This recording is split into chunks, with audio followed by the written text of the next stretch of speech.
Good morning, everyone. Welcome. Today we have the lovely Rebecca Osgood with the Health First Memory Disorder Clinic here. She's doing a seminar on brain health as you age and stress management. So give her a warm round of applause. Thank you. What is stress and why is it so important? And what can it do and what does it do to our body if it's unchecked? So it turns out that there's actually a variety of definitions of what stress is. So the Cleveland Clinic would say that stress is a normal reaction that the body has when changes occur, resulting in physical, emotional, and intellectual or cognitive responses. Okay? The World Health Organization will tell you, well, it can be defined as a state of worry or mental tension caused by a difficult situation. Stress is a natural human response that prompts us to address challenges and threats in our lives. Stress is a perceived threat, real or imagined, to one's mind, body, spirit, or emotions. There are a couple kind of different definitions or ways to describe what stress is. The important thing is to know, the first thing to do is we need to know that we need to identify that something is a stressor. Now, stay with me when I say stress itself, the actual thing, stress itself is neither good nor bad. It is something that is taking place. It's how we respond to that is what causes the physiological changes and things going on in our body. I do also like to go over and share, believe it or not, there are actually two categories of stress. You have positive stress, which is called eustress.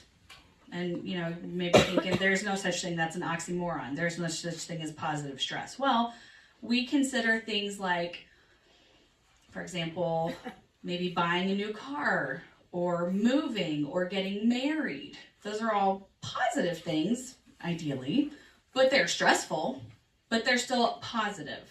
So you have your eustress, and then you have your negative stress, which is your distress, which I think we all probably can name an unlimited amount of things that can cause distress.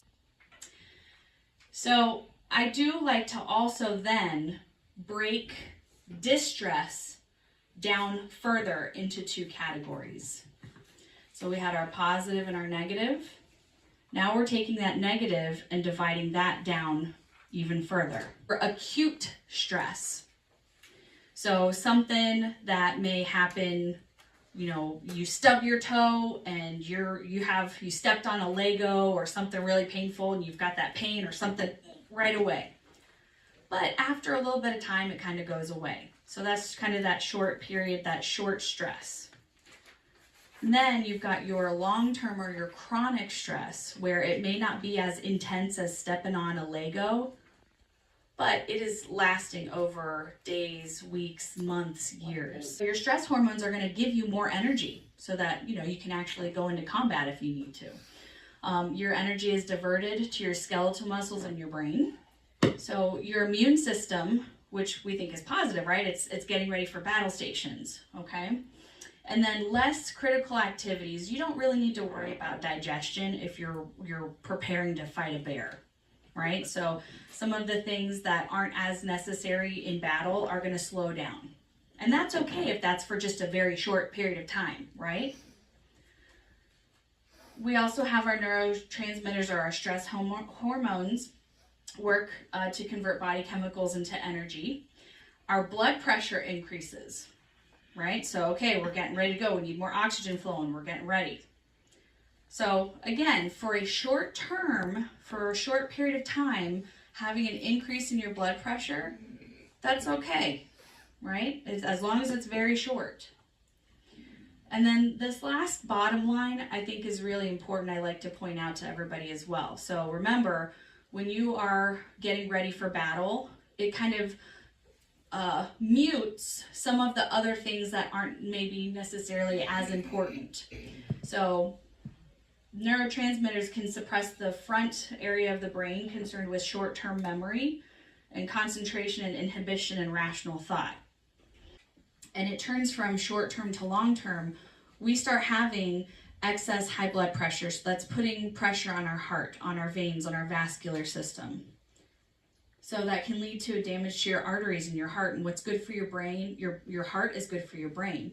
And what's bad for your heart is bad for your brain. Some of the other ways that long-term or chronic stress can affect your body. So some people, they will get headaches. They may have memory problems. Some people will develop acne. Some people will have problems with their gastrointestinal problems. There's a lot of physiological things that are occurring from unmanaged stress. So today, what I wanted to look at, and because you are my captive audience for a little while, we're actually going to practice just a little bit. First, I like to start off with actually learning how to breathe properly and deeply. So your diaphragm is right about here, right? So I have a nice little video that kind of explains. We're going to practice doing some deep breathing from our diaphragm. If we're taking shallow breaths, the top of our chest might rise. We want to have our lower lungs expanding. Now, I'd like you to start by placing your hands, one hand over your chest and the other hand over your upper belly. Now, these hands are going to feel for movement underneath them. When you do a diaphragmatic breathing exercise correctly, the top hand here does not move at all during the in-breath or out-breath. It remains motionless, so your chest remains still. The lower hand will move out and forwards as your belly expands with the in-breath, and then it'll sink back down with the out-breath. Breathe in to fill up your lungs, and as you do so, sense your belly rising forward with that in-breath and your waist widening. Great. Now, let the air out just softly and gently through your mouth and feel the belly sink back down. Next, we're going to practice a technique. It's called a 4x4 breathing. Or the Navy SEALs use it and they call it tactical breathing. Is anybody familiar with that? I have a wonderful video. This is one of my favorite breathing techniques that I teach everybody because it can help calm your autonomic nervous system. Whenever you are in a tizzy or in a panic, it physically forces you to reset whenever you utilize this. You will be taking in a slow, deep breath through your nose for a count of 4. Hold that breath for a count of 4. Breathe out slowly through your mouth for a count of 4. And then rest for a count of 4. As you do this exercise, with each inhalation, breathe in peace. And with each exhalation, breathe out tension. Another example of a type of breathing and kind of just stress management technique is listening to a guided meditation. Comfortable position and close your eyes. Allow your mind, body and breath to settle. Your breath growing slower. Your breath in and gently let out a long, even exhale.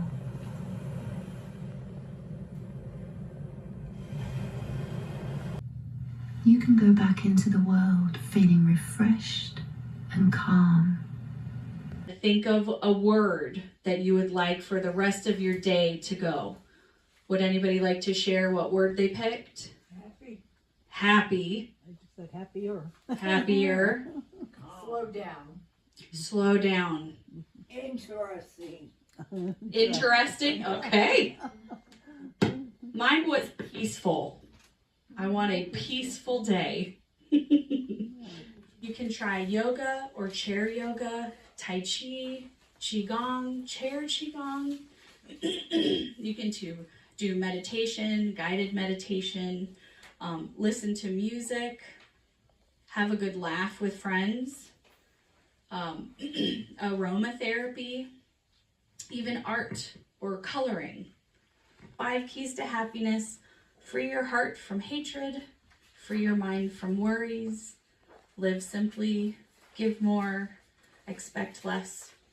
One of my favorite quotes about stress and anxiety is by Mark Twain. I'm an old man now, and I have known a great many problems in my life, most of which have never happened. So he's made up a lot of stressors, a lot of things that have happened, worried about a lot of things, but realistically, in the end, most of them never happened. And he wasted a lot of time of stress and anxiety and worrying about things that never happened. I'm going to pass out a piece of scrap paper.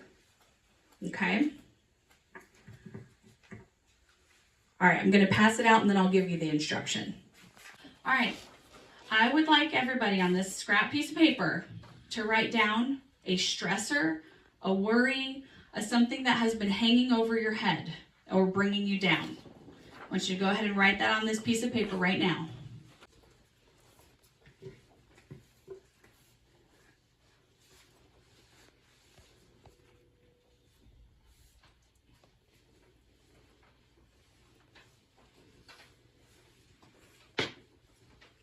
Really envision that you've transferred this stressor onto this piece of paper.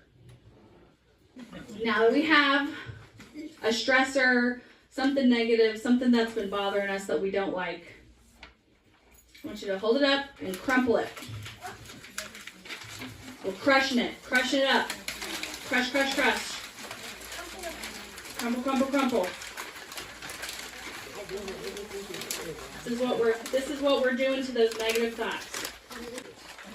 So, by doing this, we are ridding ourselves of this negative thought, this worry, this energy, and we are throwing it away. Give it a chuck right up here. And don't worry if you don't make it, but we're going to get rid of it. We're just going to... There you go. All right. Perfect. All right. Oh, very nice. Excellent. I got some good arms in here. So there are studies that show individuals report less strong feelings about something after they write it down and get rid of it.